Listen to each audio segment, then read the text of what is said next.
Welcome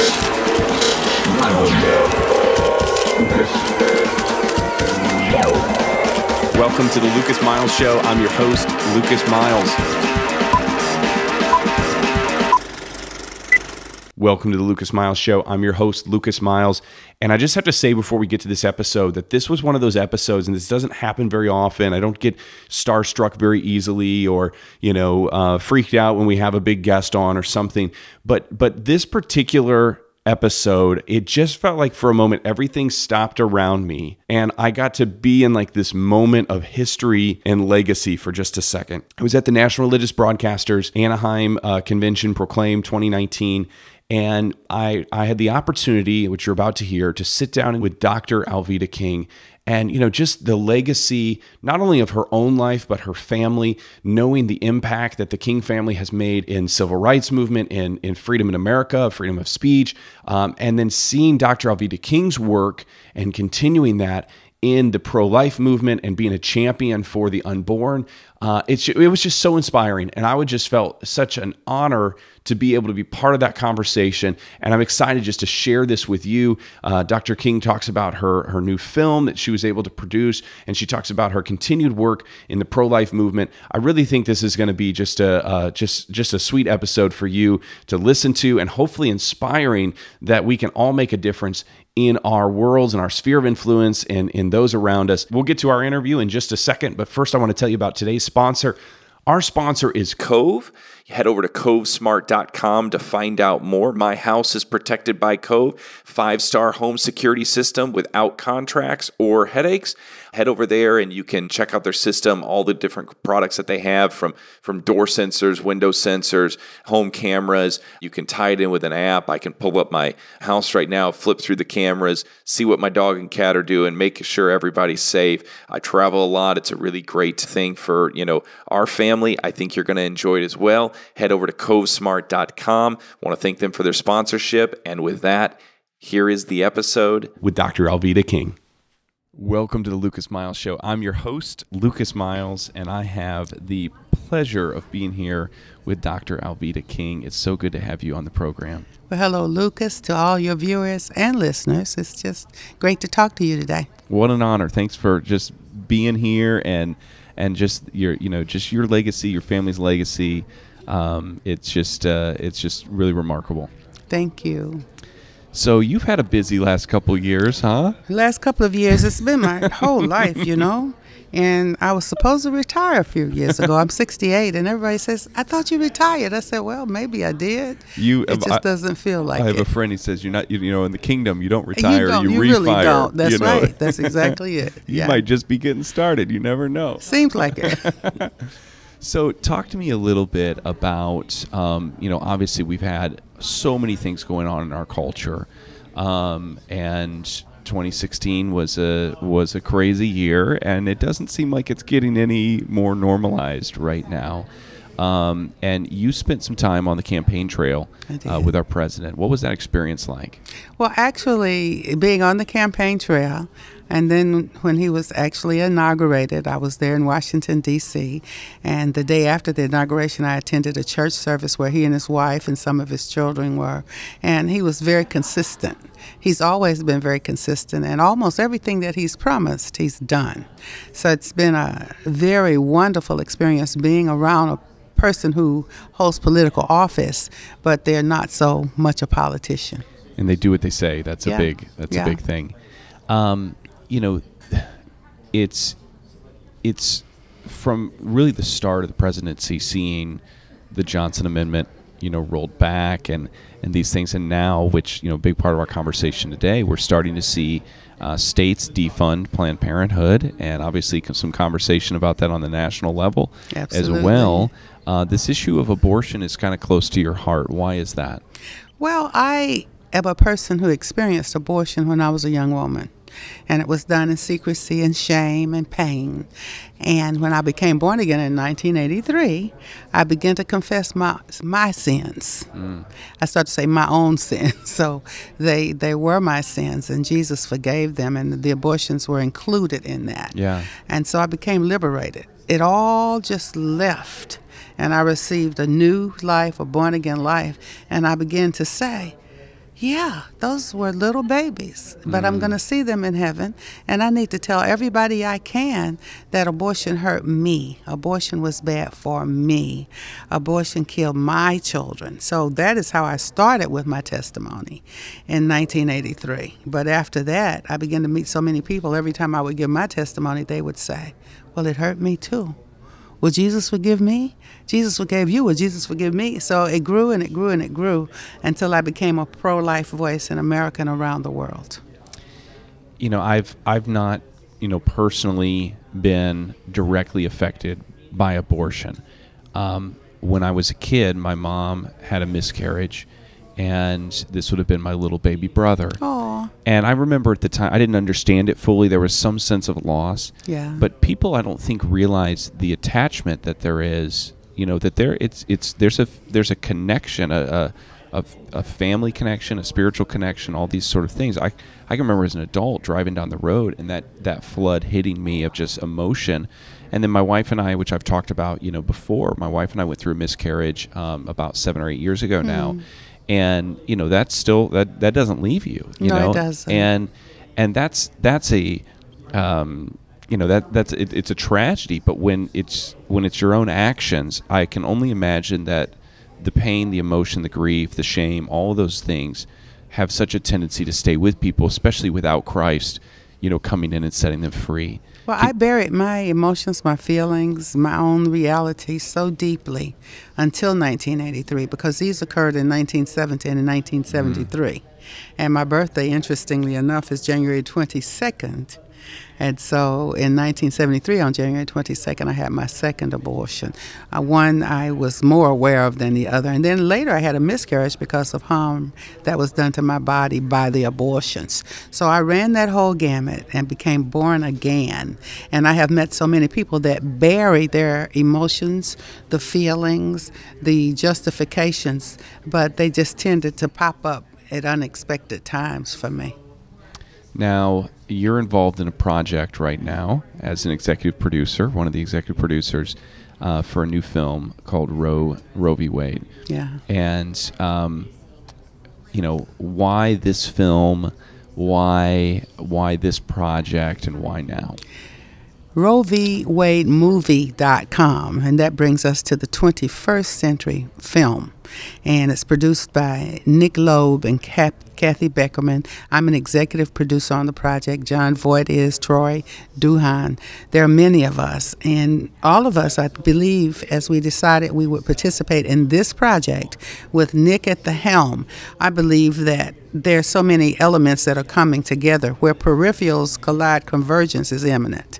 And so we have a president who wants to save children. We have a nation who is waking up after we heard from New York and Virginia that even if a baby's born, if you don't want it, then abort it then. Yeah. Even though you could hold it, see the baby and everything, but abort it. So many things are happening, and the Roe v. Wade movie is right at the heart of that. There are other films too, Unplanned. Unplanned. And there's an Order of Rights. We had the Gosnell film, for example, Moral Outcry documentary. So there are so many documentaries and films and docudramas and all of this that are converging to bring more truth and awareness to a public that has been able to look the other way, you see. Yeah. But now we can't. And so I enjoy being right at the heart of it. So for me, why now? I like to be in the middle. I like to be on the cutting edge. Yeah. Had you done anything like been part of a film like at this level before, or is this a new experience for you? No, absolutely not new. My first film experience, well, I had several as an extra in movies, but my first big movie was Sharky's Machine with Burt Reynolds. And Burt says, I'm going to make you a star. And I appeared in, I think, 2 of his movies, in North and South, In the Heat of the Night, Stage and Screen. I am a singer-songwriter, and I've been in the industry. I've always wanted to do that. So I began at a very young age. And so it was almost full circle because I had to leave Hollywood. I had to leave the film opportunities because of the content. Yeah. And that last film I was offered, they wanted me to play a prostitute. And I was married with children. My kids said, are you really thinking about doing that? And I was like, no, I don't think I'm going to do that. And I didn't. And so my agent says, well, if you keep saying you can't curse and you can't take your clothes off, you won't work in this industry. So I left. But I'm back. Isn't that amazing?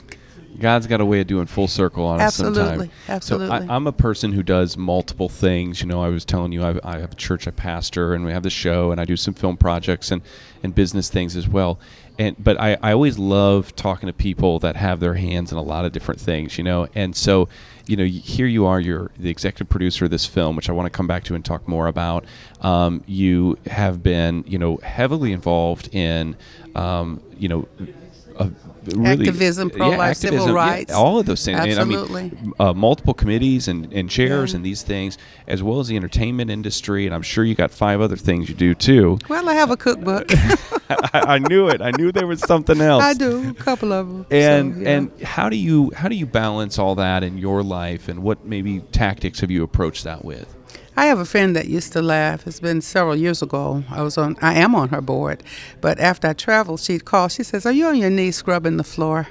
I said, "I actually am." I told her I have to go home, go out in the yard and pull weeds out of the pots on the deck, wash the floor, things like that, so I'll feel normal. So I'll just feel like I'm just a regular person, because I am. Yeah. So I do things like that, play with my grandchildren.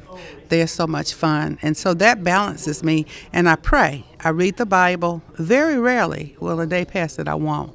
And when I don't do it, and I don't pray when I get up, my kids will say, "You need to go in your room and pray," because I become very grouchy. So I have to pray, worship the Lord, and do ordinary things.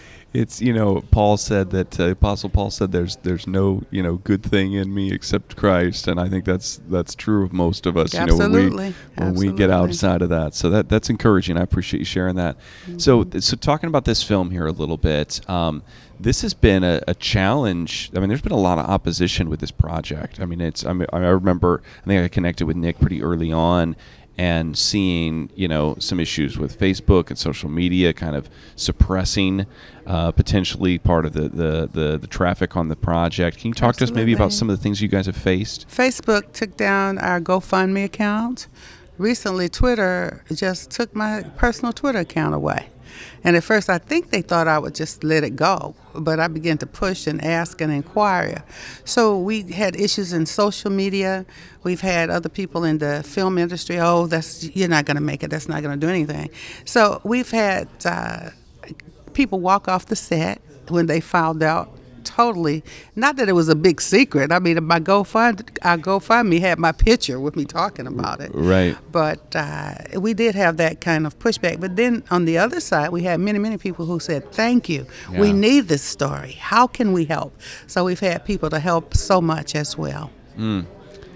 When is this film expected to release? In the fall, the film should come out. We're doing some private screenings now, and we'll be doing that. But we expect that it will be available for viewing in the fall of 2019. Okay. And what's your hope that the takeaway is on this project when people see it?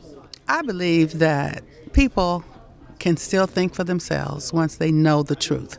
And we just want people to have the truth and come to their own conclusions with enough information to make that type of decision. I'd like to say this. There was a young person around me, and I do support President Donald Trump, right? And this little person didn't like the president. And so I don't show many pictures of me with the president, all that. I showed the little child that, and the little child said, "Oh, oh, oh." I said, "What's the matter?" "I don't like him. I don't like him." I said, "Have you ever met him?" And she said, "No." And then somebody says, "Well, what don't you like?" "I don't know. I just don't like him."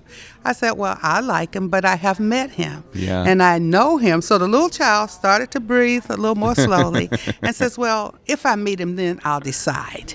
So most people don't know the truth about abortion. They haven't met the president. Yes. There's so many things that people don't like and they want to be upset about, but it's because they don't know the truth. So my sincere prayer and hope, and I believe that's all the producers and all of us who are in Roe v. Wade, just want people to see the truth. And I believe that people, once they see and hear the truth, they can make their own decisions. So I know that you're no stranger on the real history behind abortion. And I think that, what you're speaking to, so many people don't know the history of abortion. And, especially I think that there has been a lot of deception within the black community, if that might be fair to say. Why is it so important specifically that African Americans understand the history behind abortion? Abortion is genocide. Abortion is eugenics, to move a certain population out of existence, or at least out of your way. And to do it by genocide, and that's mass murder. That's what abortion does. And so Margaret Sanger, the founder of Planned Parenthood, was really a racist, honestly. And she felt that black people were of a different race of people. We're all human beings. Acts 17:26, of one blood God made all people. So we are all human beings. And if you've ever heard somebody say they're colorblind, I said, okay, well, Jesus gives sight to the blind. You need some glasses. You should be able to see. So she felt as though there was an Aryan race and other races were inferior. And so part of the process to eliminate or to move this population was done through something called the Negro Project, which gave free vasectomies and free tubal ligations to black folks. And finally, when abortion became legal, soon after Sanger herself died, that was all part of that plan. And so many people don't know this truth, don't realize this truth, don't realize that the little babies in the womb are human beings. Those are little people. Now, I could use mine as an excuse all the way back in the 1970s. I couldn't see it. There was no ultrasound till later on in the 70s, all that. But the excuses still don't do, because those were babies. So if we can, we as a people, a nation, or people around the world, should be able to say, we looked the other way too long, and it's time to see the truth. And that's really why we're doing Roe v. Wade, just giving people the truth. Yeah. My prayer is that this film goes a long way, and that that truth gets out. Yeah. And I'm just so thankful for the work that you've done in helping to see that truth out there. I know you have a bunch of other interviews that you have to get to and everything else, but I just appreciate so much your time on the show, and it was just really great to talk with you. We'll have all the links to the film in our show notes, and we'll include some of your books and other things as well. Do you have a website that you can direct people to for yourself if they want to find out more about you? I have two. Okay. civilrightsfortheunborn.com and alvedaking.com. And then certainly 3, RoeVWadeMovie.com. Beautiful. Dr. King, thank you for being on the program, and welcome back anytime. Okay. Thanks, Lucas. Take care.